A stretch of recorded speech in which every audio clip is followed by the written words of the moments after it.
Assalamualaikum warahmatullahi wabarakatuh. Bismillah, mari kita mulai lanjutan ngaji filsafat. Malam ini kita ketemu tema karismanya Max Weber.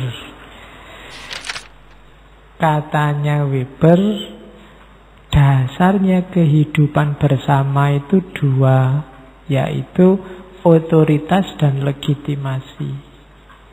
Otoritas itu dia punya otoritas kalau dianggap legitimate, dan sesuatu itu kalau sudah punya otoritas dia bisa jadi alat untuk legitimasi. Dua-duanya muter itu. Nah, jenisnya otoritas itu ada tiga katanya Weber. Ada otoritas tradisional, ada otoritas legal, ada otoritas karismatik. Jadi otoritas tradisional itu, bayangkan sebelum ada negara, sebelum ada birokrasi, fokusnya pada individu, pada seseorang, pada tokoh, pada tradisi. Biasanya begitu. Pak Kaum, Pak Dukuh, Pak itu sebelum ada negara itu sudah ada. Orang yang mimpin urusan religius, orang yang mimpin urusan desa, itu otoritas-otoritas tradisional. Ketua suku itu otoritas-otoritas tradisional. Jadi strukturnya struktur lama.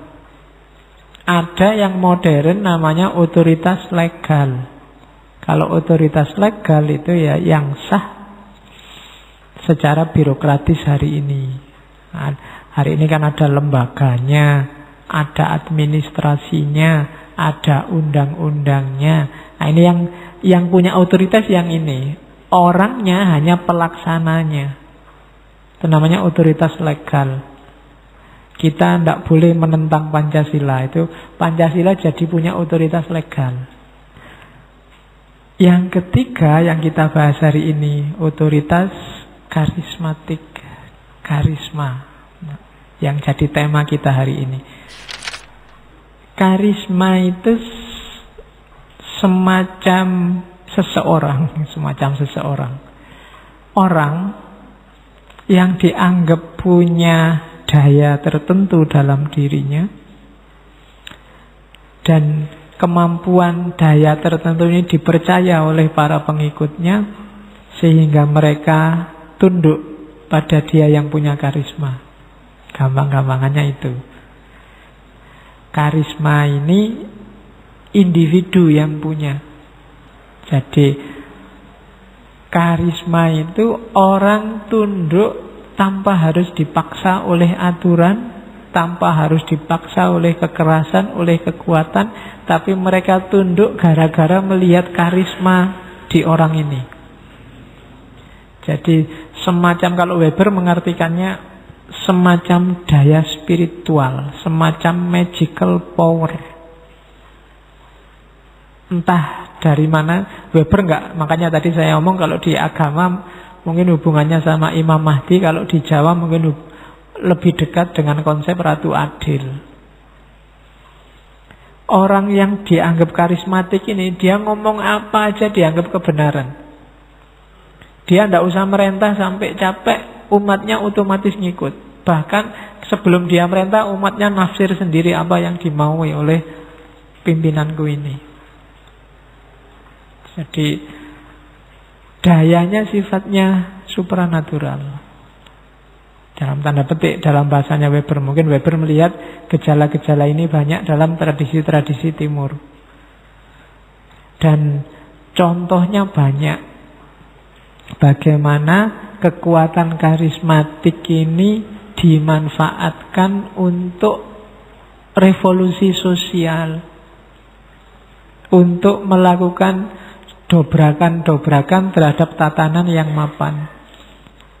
Dengan bekal klaim karisma ini, dia perjuangannya jadi dahsyat, banyak yang sukses. Pangeran Diponegoro dulu, kenapa kok banyak sekali orang Jawa yang mau jadi prajuritnya untuk berperang melawan Belanda? Dia punya karisma. Tanpa harus dia teriak-teriak merintah, kampanye, tanpa harus nyebar Facebook atau WA, itu orang Jawa manut semua diajak perang oleh Pangeran Diponegoro. Dia punya karisma. Oleh orang Jawa dia dianggap Imam Mahdi. Dia laku spiritualnya kuat dan bisa menunjukkan bukti bahwa dia konsisten dengan visinya. Itu karisma. Seorang karisma dengan perjuangannya, cirinya 5 biasanya. Yang pertama, dia dianugerahi kemampuan luar biasa. Harus ada ininya. Kalau nggak punya ini, tidak akan orang percaya. Harus kelihatan keluar biasaannya dia.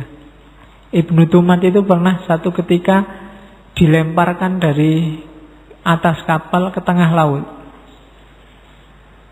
Tapi dia tidak tenggelam, dengan santainya renang sampai pantai. Itu kok tengah laut dulu bisa renang sampai pantai, nyampenya bareng sama kapalnya.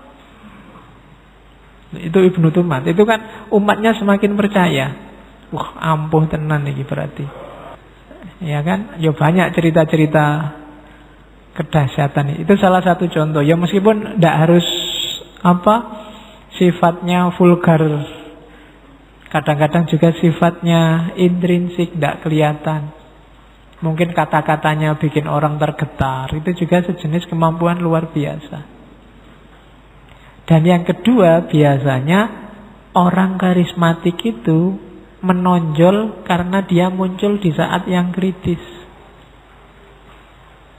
Kalau situasi biasa-biasa, dia tidak menonjol. Orang tidak butuh ratu adil kalau sudah makmur. Orang butuh ratu adil itu ketika zaman sedang susah. Pangeran Diponegoro dia jadi sedahsyat itu karena Belanda bikin banyak krisis di Jawa. Jadi dia munculnya dalam keadaan krisis. Kalau situasi aman dan normal ya orang tidak terlalu butuh dengan manusia luar biasa. Yang ketiga, dan dia mampu mengatasi krisis itu dengan cara yang unik, radikal, luar biasa, yang tidak terbayangkan. Orang sudah putus asa ngatasi situasi kayak gini nggak mungkin. Tapi sosok karismatik ini mampu mengatasi krisis. Akhirnya percaya, paling tidak krisis individual masing-masing pengikutnya. Sehingga masyarakatnya percaya. Jamaahnya sedang dililit utang, tiba-tiba dijanjikan, tenang aja, duitmu berapapun tak gandain. Oh, itu kan mengatasi krisis tanpa krisis. Versi Dimas Kanjeng. Jadi dia bisa semacam itu. Sehingga followernya percaya. Pengikutnya jadi percaya. Kemudian mempesona, menarik, dan dipercaya oleh pengikutnya. Itu syaratnya. Sejago apapun Ratu Adil, manusia karismatik atau Imam Mahdi, kalau tidak punya pengikut, ya dia nggak jadi Ratu Adil. Dia jadi Ratu Adil itu karena diakui oleh para pengikutnya. Tidak ada Ratu Adil kok sendirian. Sayalah Ratu Adil, dewean, tidak ada yang ngakui, ya tidak mungkin. Harus ada pengikutnya. Dan yang terakhir, dia bisa membuktikan kebenaran gagasannya, kebenaran ide-idenya. Enggak cuma ngomong, tapi dia bisa, ini loh yang tak omongkan itu sukses. Jadi perjuangan kita sukses, sekarang bisa berdiri dinasti. Nah itu karisma. Orangnya luar biasa, muncul dalam kondisi kritis, bisa mengatasi krisis, punya pengikut, dan bisa membuktikan gagasannya benar. Kalau ada syarat 5 ini, berarti orang ini memang seorang yang karismatik. Katanya Weber, yang membedakan dari punya otoritas tradisional atau punya otoritas legal. Karismatik ini dia menguasai sekaligus otoritas legal dan otoritas tradisional. Dia bisa bikin undang-undang sesuka dia, dia juga bisa bikin aturan sesuka dia. Ini seorang karismatik. Undang-undang jadi nggak penting lagi. Yang penting apa fatwanya dia, apa katanya dia. Ini karisma namanya. Oke. Nah, dari mana datangnya karisma? Ya yang jelas dari, kalau bahasanya personal meaning, pemaknaan diri secara personal. Sumbernya banyak. Ini bagi kalian yang merasa krisis identitas, sedang bingung memaknai dirimu sendiri, konsep personal meaning ini bisa kalian pakai. Yang pertama apa? Konsep diri. Konseplah dirimu. Jawablah pertanyaan, siapa aku? Awalnya dari situ. Kalau kamu bisa membangun personal meaning, nanti naik level ke sosok karismatik itu mudah. Tapi kalau tidak ada personal meaning, kamu tidak akan nyampe ke level karismatik. Makanya biasanya tokoh-tokoh karismatik itu diawali dari uzlah, diawali dari merenung, meditasi, refleksi. Untuk apa? Membangun personal meaning, dia sendiri harus membangun jati dirinya dulu. Yang pertama itu konsep diri. Konsep diri ini penting ya, semua orang harus punya. Kalau enggak, kamu enggak bisa mengembangkan dirimu. Kamu harus bisa jawab, siapa aku? Ciri-ciriku itu apa? Kelebihanku itu apa? Kalau kamu tidak bisa jawab ini, ya kamu tidak akan bisa naik kelas. Baik kelas individual maupun kelas sosialmu. Harus kenal. Ada kalanya personal meaning itu sifatnya warisan. Tidak apa-apa. Anak kiai loh, itu warisan. Mau gak mau kamu harus menanggung beban identitas sebagai putranya kiai. Anaknya guru, itu warisan. Keturunannya bangsawan loh, itu warisan. Mau gak mau beban itu kamu sandang. Jadikan modal untuk personal meaning. Ada kalanya personal meaning itu dibangun atas dasar altruistik. Dasar altruistik itu, altruisme itu kan lebih mementingkan orang lain daripada dirimu sendiri. Misalnya gini altruisme itu, aku ini bukan apa-apa, aku hanya pelayannya umat. Nah, itu sebenarnya membangun citra dirinya sendiri, membangun konsep dirinya sendiri dengan cara altruistik. Jadi yang didahulukan temannya. Ada yang berasal dari budaya atau tradisi.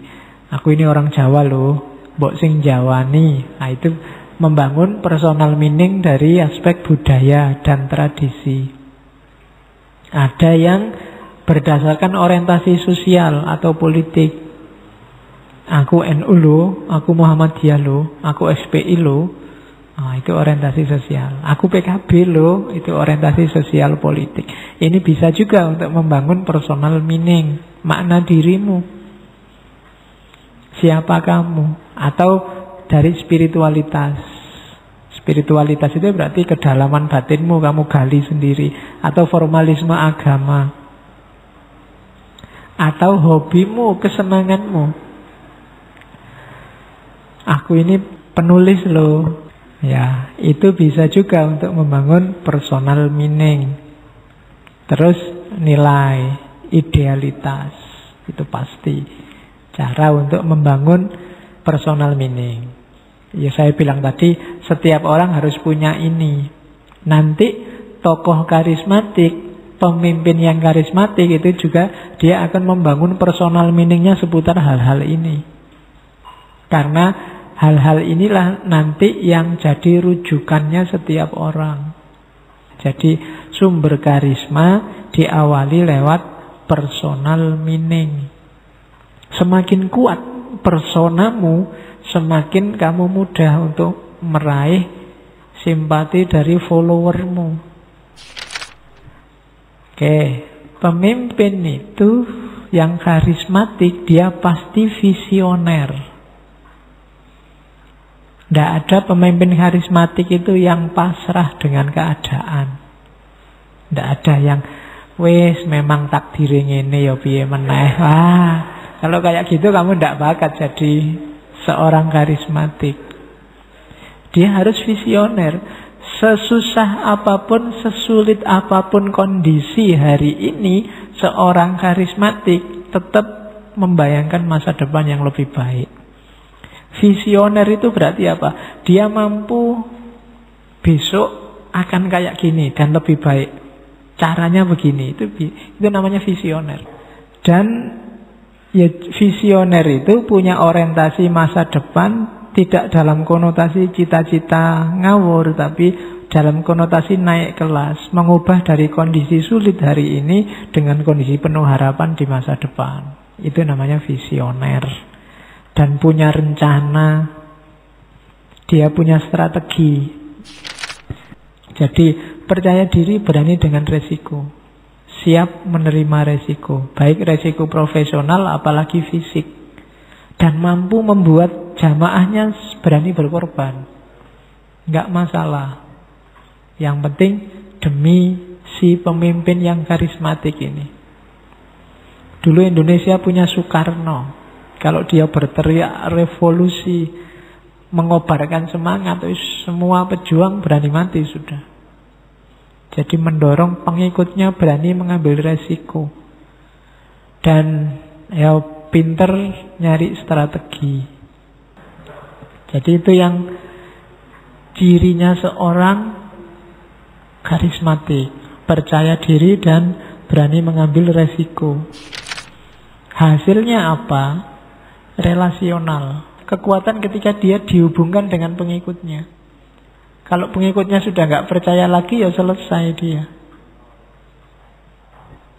Jadi pengikutnya itu kagum, percaya, setia, menerima tanpa bertanya, mengafiliasikan diri, mengidentifikasi diri, akulah pengikutmu yang sejati, dan sayang. Apa sayang bahasanya? Terjemahnya sayang, maksudnya cinta. Cinta itu kan sudah nggak peduli kiri kanan. Sejago-jagonya Pangeran Diponegoro, kalau nggak ada pengikutnya yang mau perang, ya nggak jadi perang. Jadi kekuatannya justru dari para pengikutnya. Setelah sebelumnya pengikutnya ini dibuat terpesona. Itu namanya relational power. Terus, ciri paling menonjol dari karisma itu namanya breakthrough. Breakthrough itu terobosan. Situasi sumpek, krisis, dialah yang bisa nyari terobosan. Dialah yang bisa nyari jalan keluar. Inilah nanti yang bikin dia dicintai oleh pengikutnya. Dengan breakthrough inilah dia bisa mengontrol kondisi saat ini. Dengan breakthrough jamaahnya jadi semakin kagum.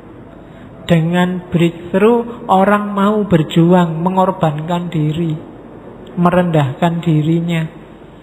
Gara-gara apa? Dia lihat terobosannya. Dulu Cokro Aminoto itu dianggap Imam Mahdi juga. Orang menggelarinya Heru Cokro. Jadi kenapa banyak melakukan terobosan-terobosan baru? Orang jadi kagum, tunduk, takluk. Oke, untuk bisa melakukan terobosan, maka pemimpin yang karismatik harus punya 4 modal. Yang pertama, strateginya tepat. Salah ngambil strategi, sebagus apapun terobosan, ya dia akan gagal.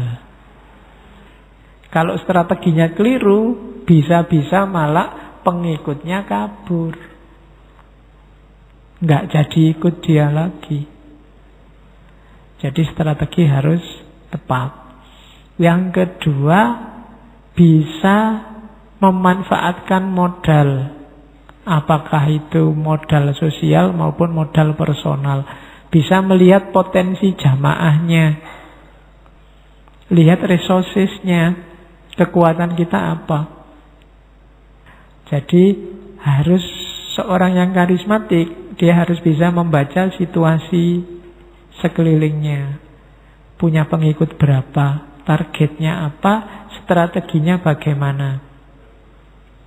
Terus yang ketiga, pemimpin karismatik itu harus mampu memastikan transformasi. Harus pengikutnya merasa ada perubahan. Kalau tidak, dalam jangka waktu tertentu dia akan ditinggal. Nah, harus merasakan transformasi itu. Kalau tidak merasakan transformasi ya pada saatnya ala podo wae, ternyata bayat tidak bayat ya podo-podo sumpeknya. Dia dalam jangka waktu tidak lama dia ditinggal. Dimas Kanjeng itu jamaah-jamaahnya di awal dia merasa perubahan. Dikasih uang beneran, uangnya berganda beneran. Maka percaya. Besok begitu ndak ganda lagi uangnya, tinggal dicarikan alasan. Sebenarnya mau ganda cuma ada alangannya. Jinnya baru lari kena gas air mata jadi nggak jadi. Kan dia bilangnya begitu. Jadi harus diyakinkan dulu di awal bahwa dia bisa bikin transformasi, bisa bikin perubahan. Karena kalau tidak ya lama-lama pengikutnya lari. Dan yang terakhir, harus sensitif terhadap emosi pengikutnya. Harus peka. Jadi kenapa? Karena pengikutnya ini kekuatannya. Dia harus selalu care, selalu ngerti anak buahnya butuh apa, pingin apa. Paling tidak dia harus mengupayakan pemenuhan itu. Kalau tidak pasti dia ditinggal oleh jamaahnya. Jadi kalau kalian besok pingin jadi pemimpin yang karismatik, carilah strategi yang tepat, manfaatkan sumber daya secara pas, pastikan terjadi perubahan, dan perhatikan anak buahmu. Kalau tidak, kamu akan ditinggal. Lawannya pemimpin karismatik itu kalau di teori sosiologi yang lain adalah pemimpin transaksional. Pemimpin transaksional itu ya bukan karisma dia yang main, tapi aturan-aturan transaksional. Kamu kerjalah padaku, nanti tak gaji sekian. Kamu akan dapat ini, dapat itu. Itu transaksional.